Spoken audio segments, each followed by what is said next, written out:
Permasalahan sampah, penataan kabel yang semrawut dan pelayanan air minum masih menjadi tantangan pembangunan di Kota Denpasar.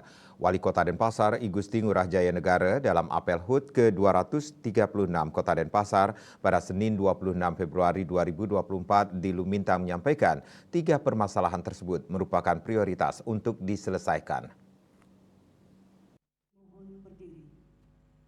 Wali Kota Denpasar, Jaya Negara ketika diwawancarai wartawan usai menjadi inspektur upacara pada apel peringatan hari ulang tahun ke-236 Kota Denpasar di lapangan Lumintang mengatakan, tantangan terbesar Kota Denpasar ke depan masih di seputaran pengelolaan sampah, penataan kabel utilitas dan pelayanan air minum.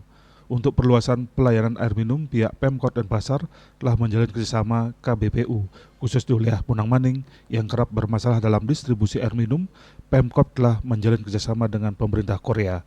Sementara untuk penataan kabel utility yang semberawut di atas, feasibility study telah dilakukan oleh UNUD dan akan segera dikerjakan.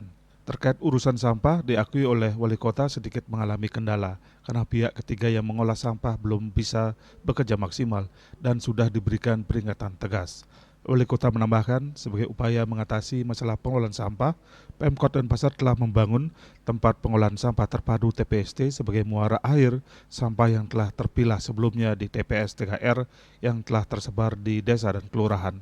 Saat ini telah beroperasi TPST Kesiman Ketalangu, TPST Desa Padang Sambian Kaje, dan Tahura Suung. Tak hanya itu, selama 3 tahun terakhir telah terrealisasi 15 titik pembangunan TPS 3R.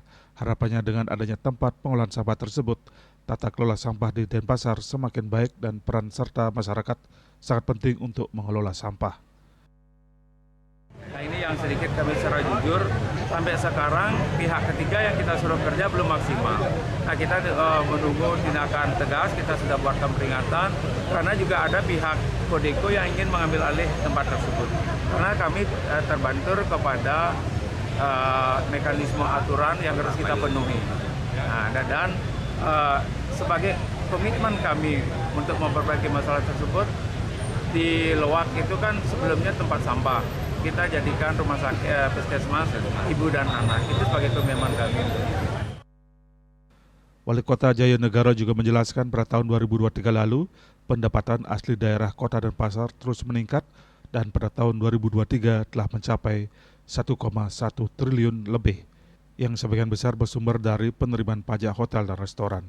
Tentunya peningkatan PAD ini diiringi dengan beragam inovasi dan terobosan dalam mendukung optimalisasi pelayanan bagi masyarakat Kota Denpasar. Ria Sebali TV.